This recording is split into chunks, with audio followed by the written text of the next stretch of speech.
এই যে দেখেন, এই জায়গাটা দেখেন, এই যে দেখেন, এই যে স্লিপারের নিচে দেখেন পাথর নাই, পাথর কিন্তু নিচে নেমে গেছে। যে কতটুকু মাটি এখান থেকে ভাঙছে দেখেন। এটা যদি কোনো স্থায়ী সমাধান না করা হয়, যে দেখেন এখানে গর্তগুলো দেখেন, দেখেন এখানে গর্তটা দেখেন, এই গর্তটা একটু দেখান। দেখেন এটা হচ্ছে স্লিপারের সাথে দেখেন এখানে গর্ত, এখানে পানি যেতে যেতে সম্ভবত এই গর্তটা হয়েছে।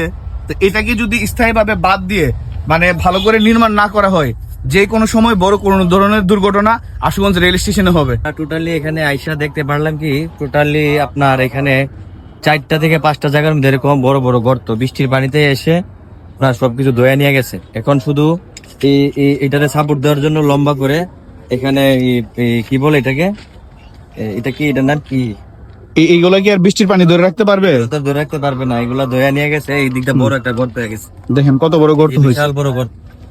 যে কোনো সময় বড় ধরনের একটা দুর্ঘটনার সম্মুখীন হতে পারে।